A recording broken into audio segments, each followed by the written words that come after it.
Улуттук гвардиянын 10-127 аскер бөлүгүнө китеп тапшыруу салтанаты алгач залкар жазуучу Чыңгыз Айтматовдун кабырына гүл коюу менен башталды. Аскер бөлүккө кирип бараткан жолдо имарат ичинде илинип турган накыл сөздөр жазылган көрнөк жырнактар, Манас, Чыңгыз Айтматов, Курманжан Датка баштаган улут каймактарынын сүрөттөрү маданиятка, адабиятка кайдыгер эмес мамиледен кабар берип турат.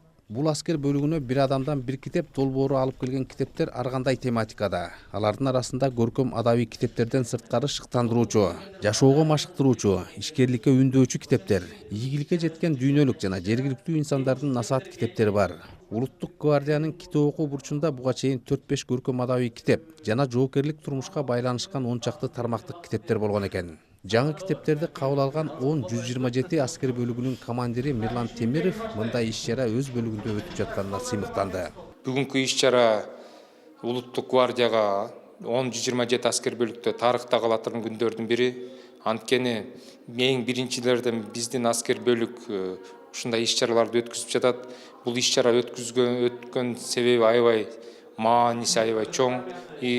Буга чейин китепканабыз угологубуз бар болчу, мындай буручубуз бар болчу. Азыркы алып келген китептер аябай жакшы китептер, жаңы китептер. Окуганда илгертеден айтып коет го, тарых тамыры жок, бак болбойт, тарыхы жок, эл болбойт деп. Ошон үчүн могу китептердин мааниси мен бир сыйра карап чыктым.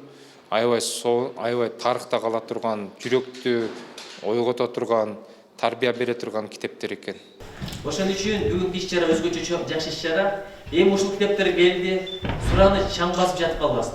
Иш-чарага келген маданият, маалымат жана туризм министринин орун басары Нуржигит Кадырбеков долбоордун аскер бөлүккө китеп жеткиришин үлгү боло турган жөрөлгө катары баалады. Бүгүнкү иш-чара чындыгында өзгөчө иш-чара. Анткени мектептерге барыш өзүнчө бир кеп, же болбосо айылдарга чыгыш, айыл өкмөттөрүнө чыгыш, аксакалдар менен жолугуш, жерлерде бир жамааттар менен жолугуш бул кадыресилен нерсе да, бирок аскерлерге кириш, алардын дагы өзгөчө кыргыз армиясынын жүзү болгон, сыймыгы болгон улуттук гвардияга кириш бул оңой нерсе эмес. Анткени аскер негизи жабык зонада, көрүнгөн адам келе бербей турган жер.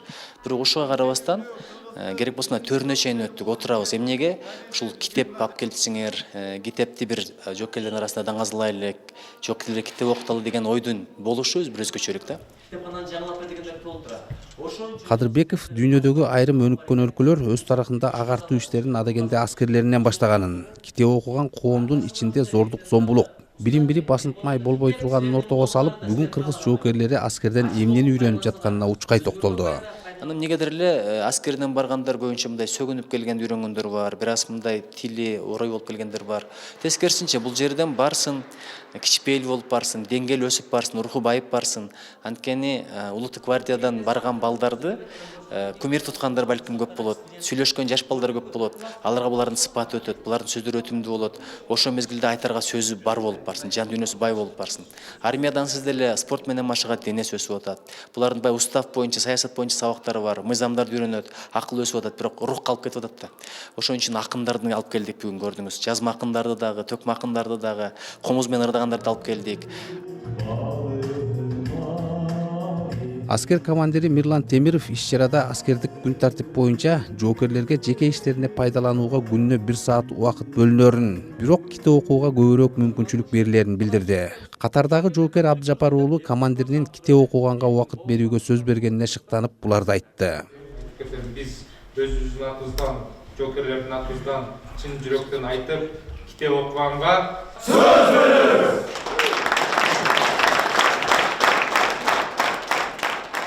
Буга чейин мектеп убактарында окуганмын.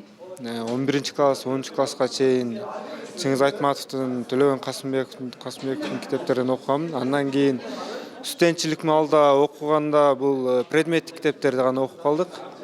Азыр бул жакта убакыт жок болуп аткан негизи бизде аскер бөлүктө.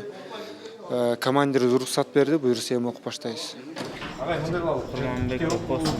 Иш-чара соңунда аскерлер жаңы барган китептерге үймөлөктөшүп, бир-бирден алып окуй баштаганы сүйүндүрдү. Аскер бөлүгүнө кандай китептер келгени тууралуу демилгечилердин бири Эрлан Смайыл уулу маалымат берди. Ал эми бүгүн өзүңүздөр күбө болгондой өзгөчөлүк катары белгилейли. Биз миссия койгонбуз да Китепкөй Кыргызстан болобуз деп. Анан баягы элди эле окуучуларды жалпы жумурай журтту эле тартпастан өзгөчөлүгү катары ушул бүгүн Улуттук гвардиянын 10-127 аскер бөлүгүндө ушу долбоордун алкагында китепканасы ачылып атат. Ошол китепканаларга китептер бул жаңы эле басмадан чыккан мынакей маркумдар үнү китеби алгачкылардан болуп келди. Чыңгыз Айтматовдун, Түгөлбай Сыдыкбековдун Залкар кыргыз жазуучуларынын китептери, ал эми дүйнөлүк классикадагы которулган китептер дагы ушул жерден орун алып атат. Ал эми бул долбоорго салым кошкондор студенттер, чет өлкөдө окуган мекендештерибиз, студенттер, жөнөкөй жарандар бирден китеп сатып берип, мүмкүн болсо өзү жакшы көргөн китепканасынан бирден китеп алып берип, азыр мына өзүңүздөр көрүп болгондой бир канча китептер менен Улуттук гвардиянын китепканасы толукталып калды. Ерлан ушул иш-чарадан улам Китепкөй кыргыз армиясы деген урандын алдында башка аскер бөлүктөрүнө да китеп жеткирүүгө белсенип калганын билдирди. Бир адамдан бир китеп долбоорунун демилгечилери бүгүнкү күнгө чейин республиканын аймагына 150ге жакын китепкана ачты. Зайырбек Ажыматов, Дауран Игамбердиев, Азаттык, Бишкек.